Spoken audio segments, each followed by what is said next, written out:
Gilbert Keith Chesterton, the actor and the alibi.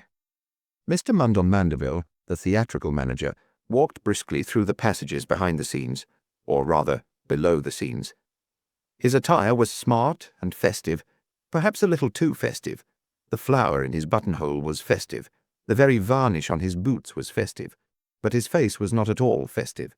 He was a big, bull-necked, black-browed man, and at the moment his brow was blacker than usual.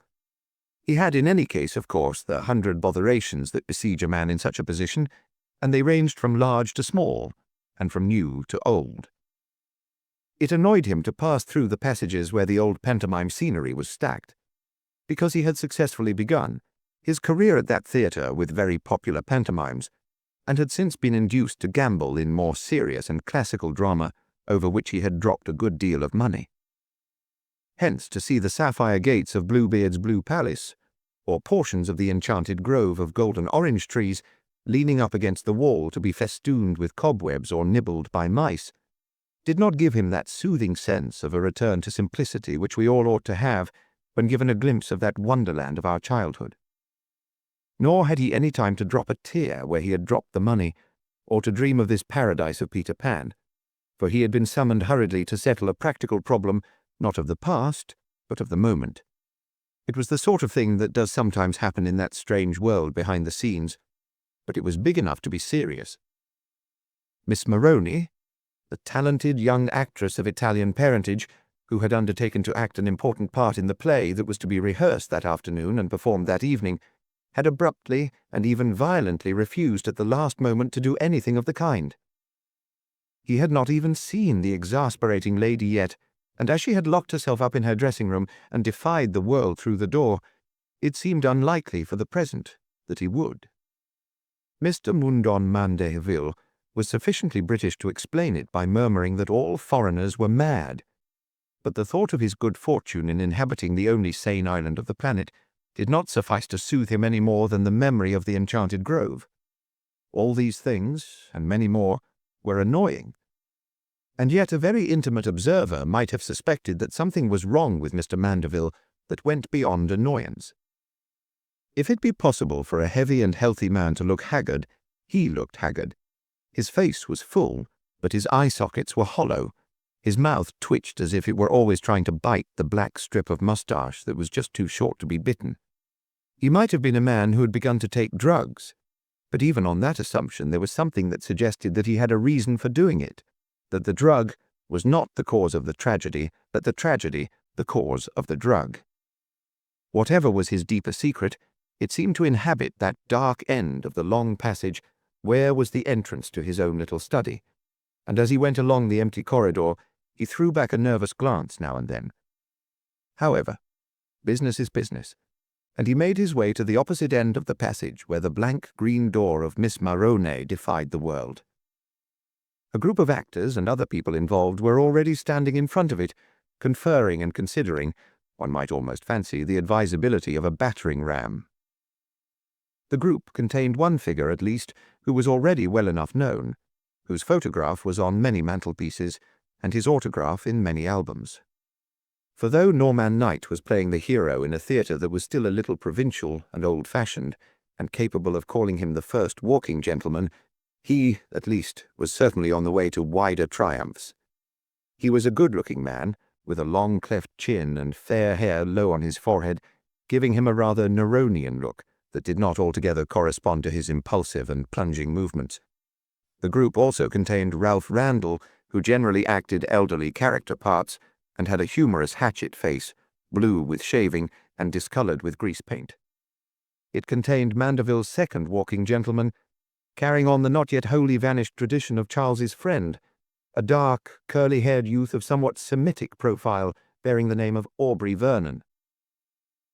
It included Mr. Mundon Mandeville's wife's maid or dresser, a very powerful-looking person with tight red hair and a hard wooden face. It also, incidentally, included Mandeville's wife, a quiet woman in the background, with a pale, patient face, the lines of which had not lost a classical symmetry and severity, but which looked all the paler because her very eyes were pale, and her pale yellow hair lay in two plain bands, like some very archaic Madonna. Not everybody knew that she had once been a serious and successful actress in Ibsen and the intellectual drama, but her husband did not think much of problem plays, and certainly at the moment was more interested in the problem of getting a foreign actress out of a locked room, a new version of the conjuring trick of the vanishing lady. "Hasn't she come out yet?" he demanded, speaking to his wife's businesslike attendant rather than to his wife. "No, sir," answered the woman, who was known as Mrs. Sands, in a sombre manner. "We are beginning to get a little alarmed," said old Randall. "She seemed quite unbalanced, and we're afraid she might even do herself some mischief." "Hell," said Mandeville in his simple and artless way. "Advertisement's very good, but we don't want that sort of advertisement. Hasn't she any friends here? Has nobody any influence with her?" "Jarvis thinks the only man who might manage her is her own priest round the corner," said Randall.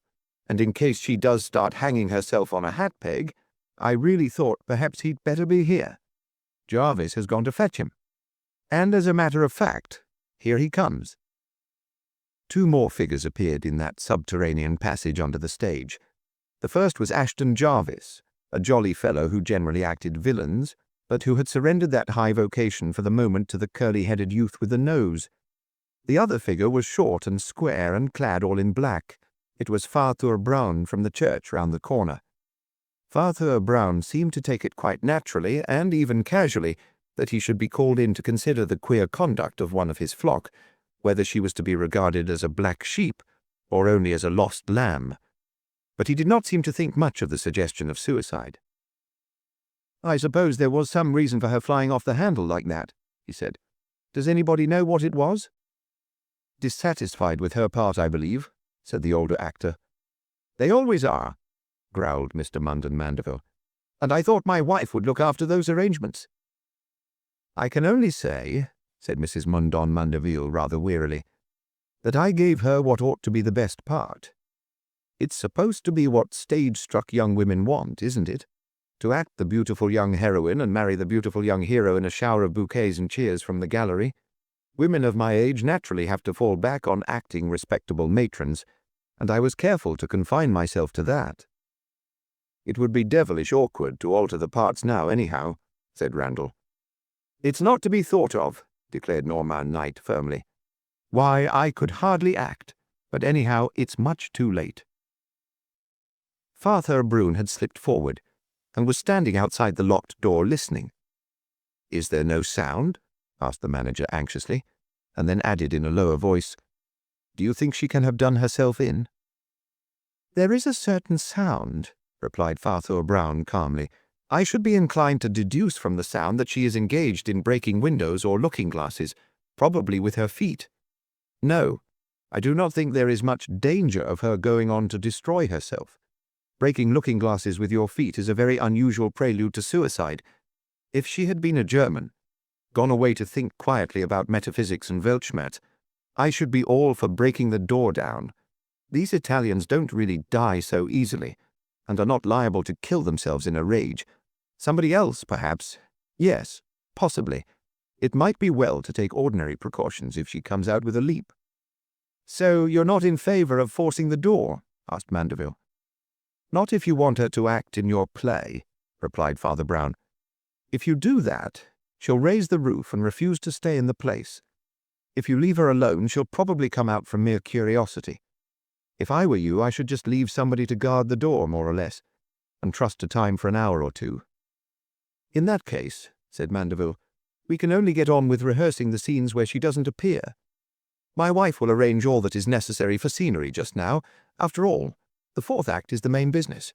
You had better get on with that." "Not a dress rehearsal," said Mandeville's wife to the others. "Very well," said Knight.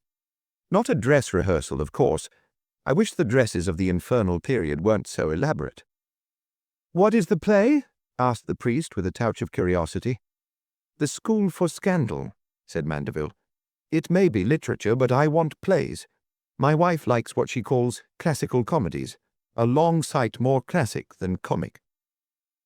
At this moment, the old doorkeeper known as Sam, and the solitary inhabitant of the theatre during off-hours, came waddling up to the manager with a card, to say that Lady Miriam Marden wished to see him.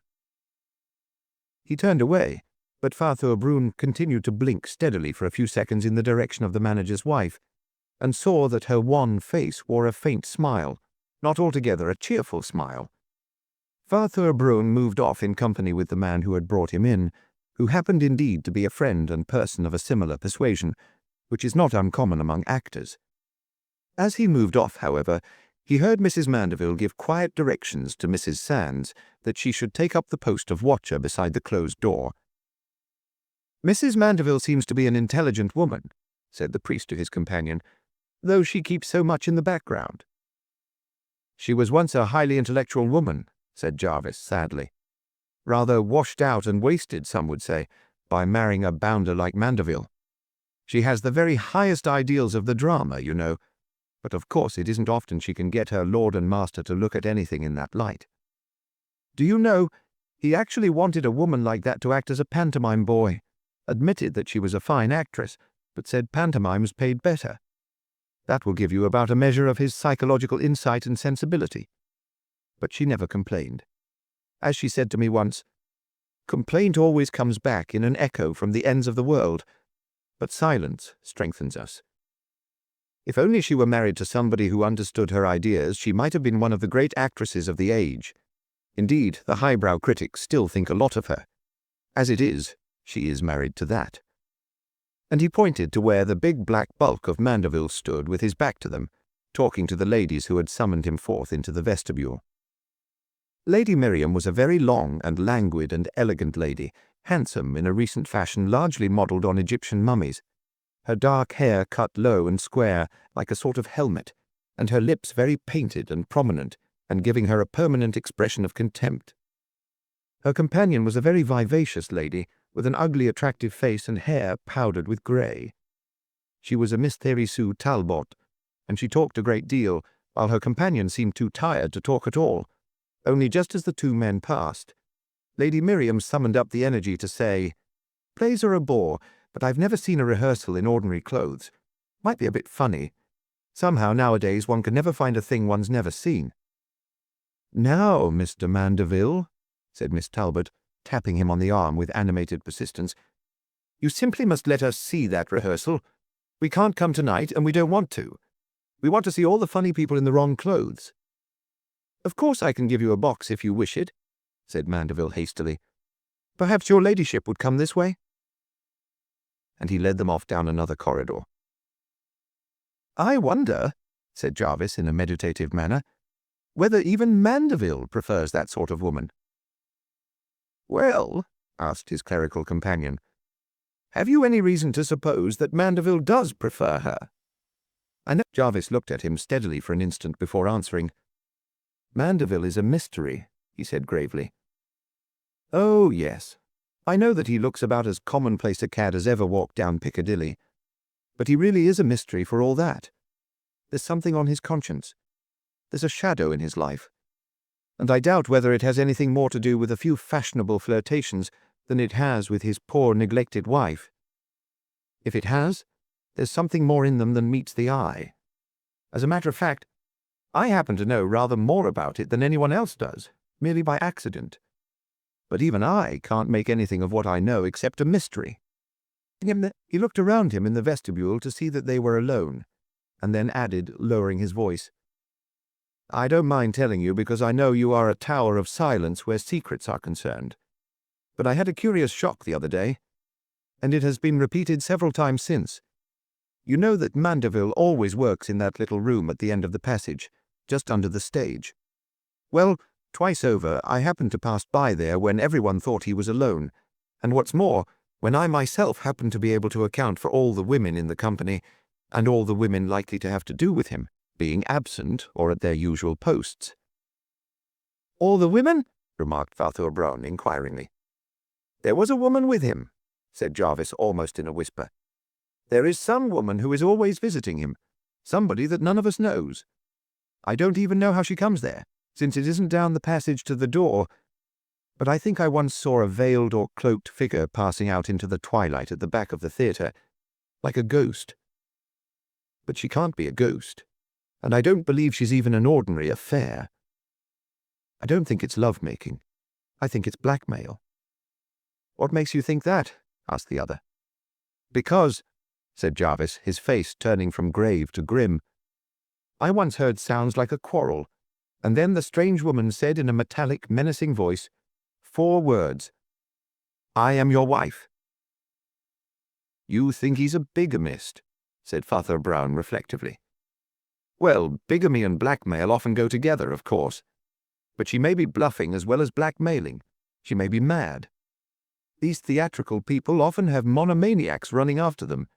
You may be right, but I shouldn't jump to conclusions. And, talking about theatrical people, isn't the rehearsal going to begin? And aren't you a theatrical person?" "I'm not on in this scene," said Jarvis with a smile. "They're only doing one act, you know, until your Italian friend comes to her senses." "Talking about my Italian friend," observed the priest, "I should rather like to know whether she has come to her senses."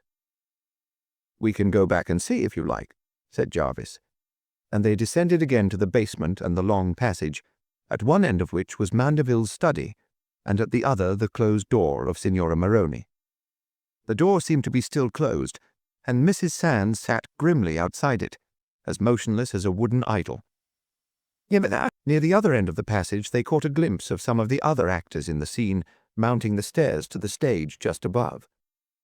Vernon and old Randall went ahead, running rapidly up the stairs, but Mrs. Mandeville went more slowly, in her quietly dignified fashion, and Norman Knight seemed to linger a little to speak to her.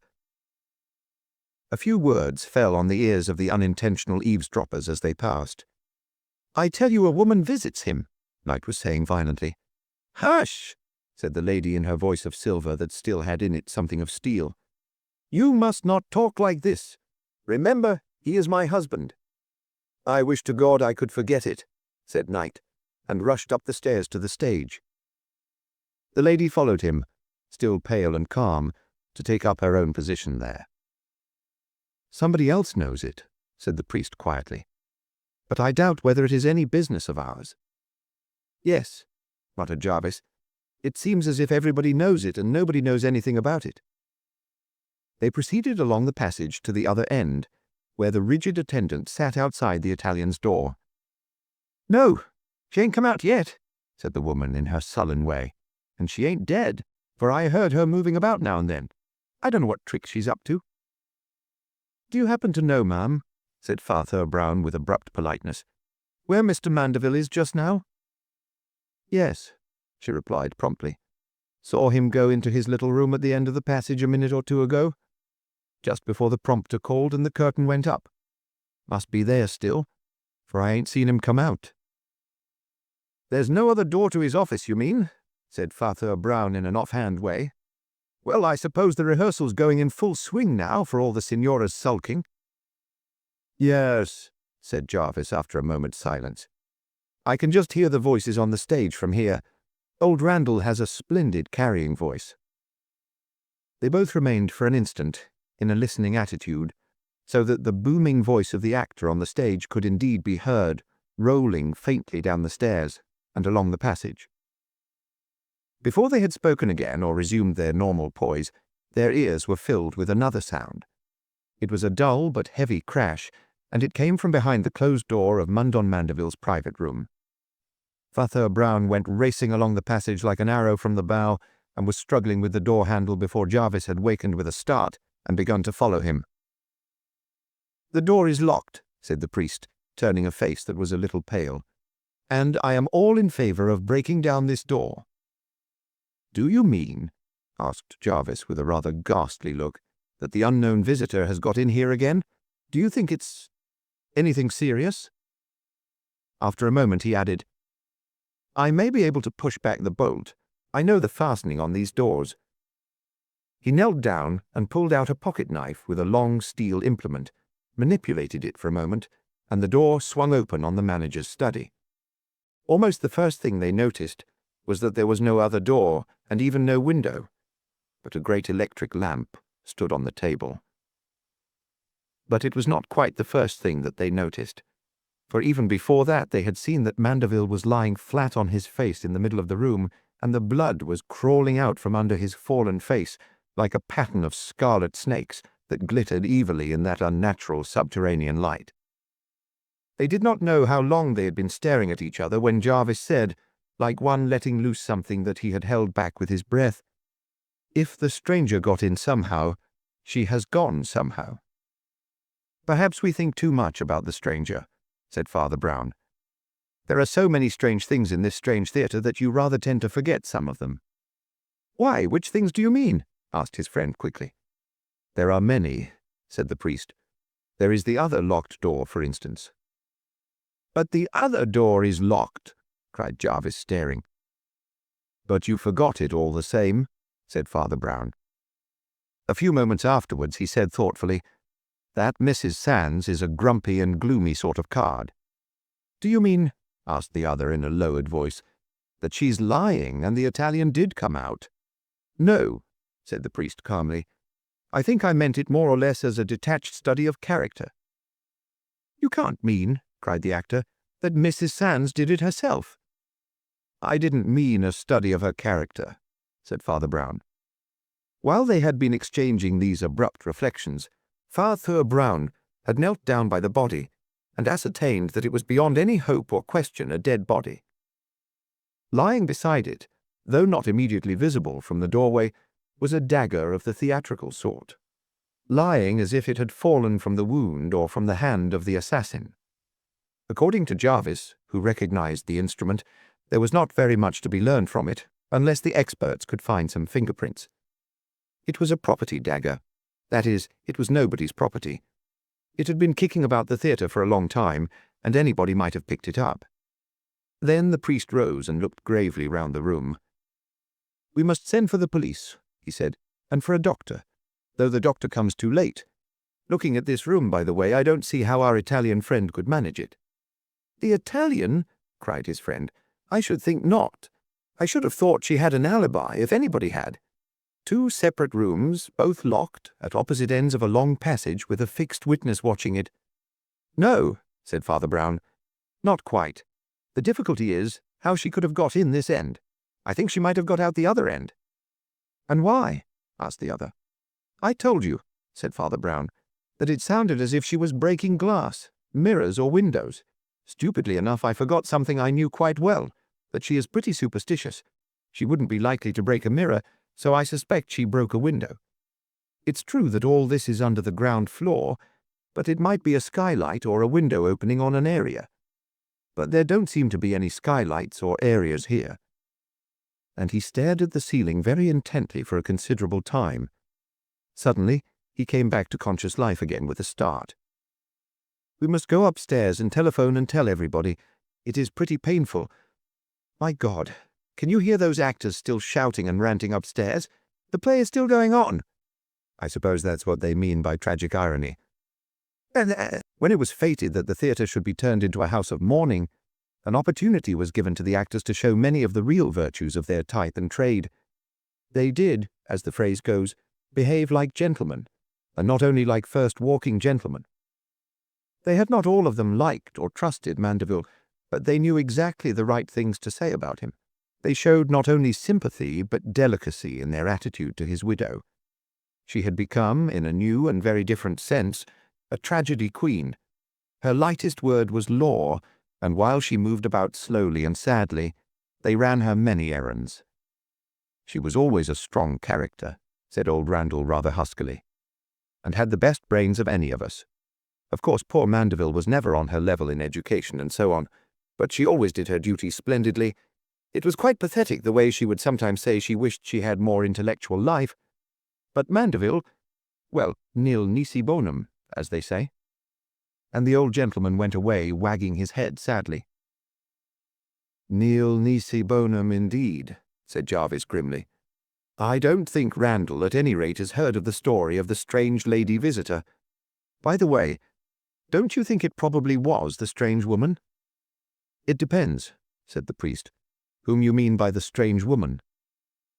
"Oh, I don't mean the Italian woman," said Jarvis hastily. "Though, as a matter of fact, you were quite right about her, too. When they went in, the skylight was smashed and the room was empty. But so far as the police can discover, she simply went home in the most harmless fashion. No, I mean the woman who was heard threatening him at that secret meeting. The woman who said she was his wife." Do you think she really was his wife?" "It is possible," said Father Brown, staring blankly into the void, "that she really was his wife. That would give us the motive of jealousy over his bigamous remarriage," reflected Jarvis, "for the body was not robbed in any way. No need to poke about for thieving servants or even impecunious actors. But as for that, of course, you've noticed the outstanding and peculiar thing about the case?" "I have noticed several peculiar things," said Father Brown. "Which one do you mean?" "I mean the corporate alibi," said Jarvis gravely. "It's not often that practically a whole company has a public alibi like that, an alibi on a lighted stage and all witnessing to each other. As it turns out, it is jolly lucky for our friends here that poor Mandeville did put those two silly society women in the box to watch the rehearsal. They can bear witness that the whole act was performed without a hitch, with the characters on the stage all the time. They began long before Mandeville was last seen going into his room. They went on at least 5 or 10 minutes after you and I found his dead body.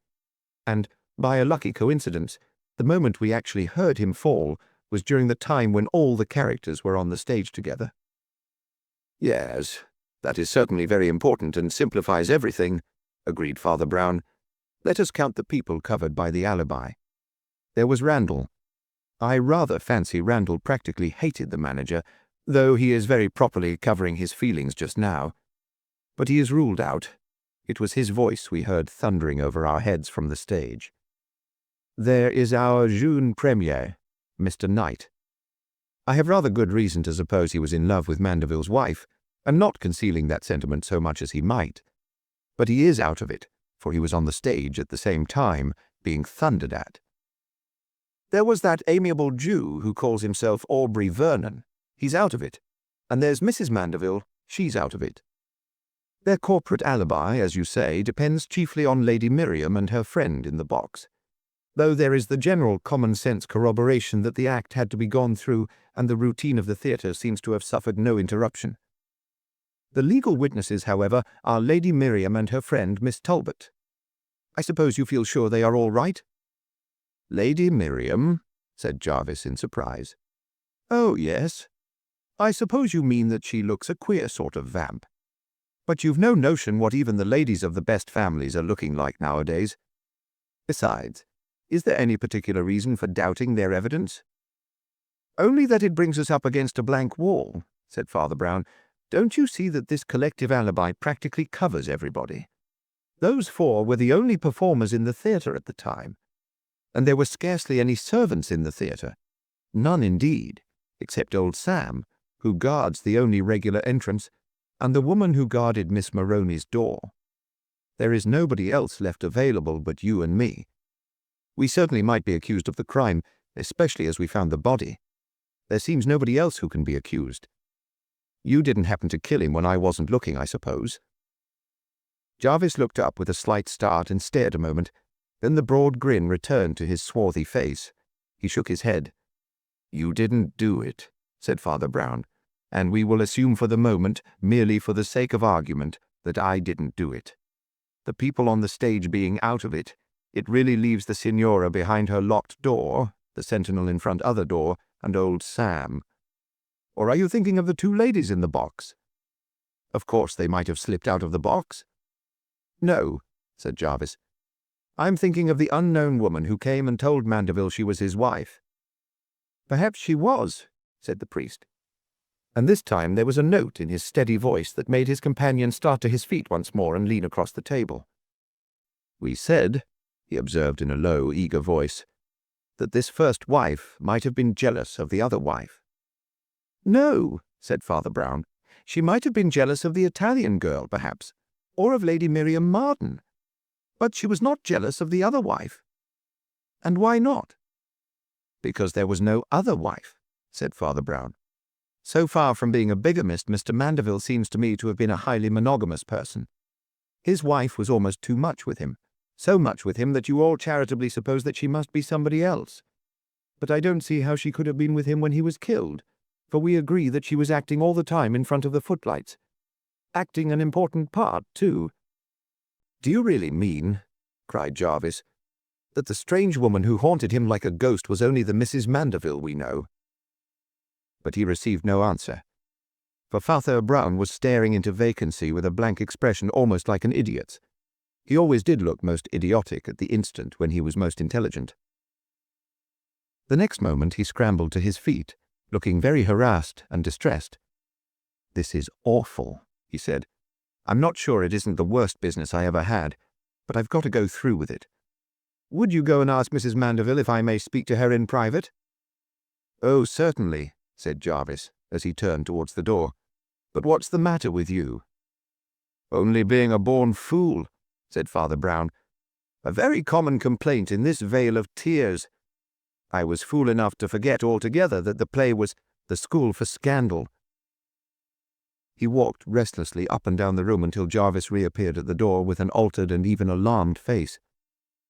"I can't find her anywhere," he said. "Nobody seems to have seen her." "They haven't seen Norman Knight either, have they?"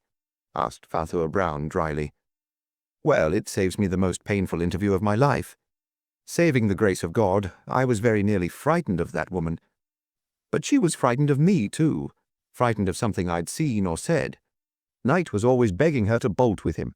Now she's done it, and I'm devilish sorry for him." "For him?" inquired Jarvis. "Well, it can't be very nice to elope with a murderess," said the other dispassionately. "But as a matter of fact, she was something very much worse than a murderess." "And what is that?" "An egoist," said Father Brown. "She was the sort of person who had looked in the mirror before looking out of the window, and it is the worst calamity of mortal life. The looking-glass was unlucky for her, all right, but rather because it wasn't broken." "I can't understand what all this means," said Jarvis. "Everybody regarded her as a person of the most exalted ideals, almost moving on a higher spiritual plane than the rest of us." "She regarded herself in that light," said the other, "and she knew how to hypnotize everybody else into it. Perhaps I hadn't known her long enough to be wrong about her, but I knew the sort of person she was 5 minutes after I clapped eyes on her." "Oh, come," cried Jarvis. "I'm sure her behavior about the Italian was beautiful." "Her behavior always was beautiful," said the other. "I've heard from everybody here all about her refinements and subtleties and spiritual soarings above poor Mandeville's head, but all these spiritualities and subtleties seem to me to boil themselves clown to the simple fact that she certainly was a lady, and he most certainly was not a gentleman. But do you know, I have never felt quite sure that St. Peter will make that the only test at the gate of heaven. As for the rest," he went on with increasing animation, "I knew from the very first word she said that she was not really being fair to the poor Italian, with all her fine airs of frigid magnanimity. And again, I realized it when I knew that the play was the School for Scandal." "You are going rather too fast for me," said Jarvis in some bewilderment. "What does it matter what the play was?" "Well," said the priest, "she said she had given the girl the part of the beautiful heroine, and had retired into the background herself with the older part of a matron. Now that might have applied to almost any play, but it falsifies the facts about that particular play. She can only have meant that she gave the other actress the part of Maria, which is hardly a part at all. And the part of the obscure and self-effacing married woman, if you please, must have been the part of Lady Teazle, which is the only part any actress wants to act. If the Italian was a first-rate actress who had been promised a first-rate part, there was really some excuse, or at least some cause, for her mad Italian rage.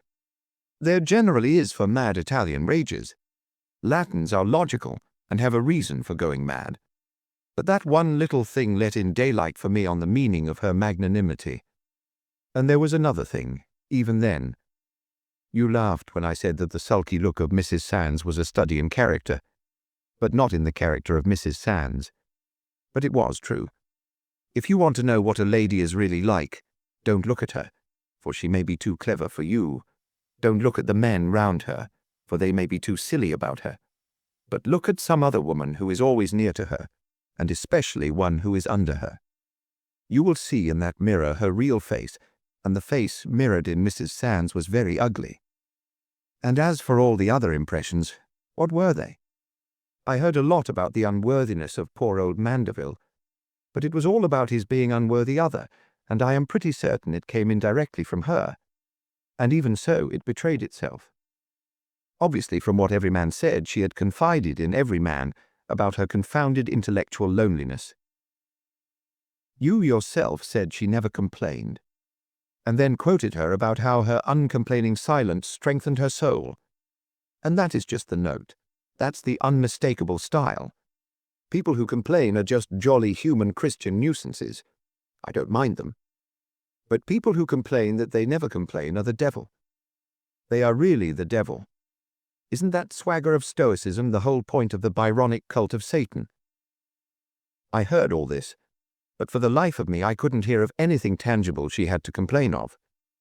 Nobody pretended that her husband drank, or beat her, or left her without money, or even was unfaithful, until the rumor about the secret meetings, which were simply her own melodramatic habit of pestering him with curtain lectures in his own business office.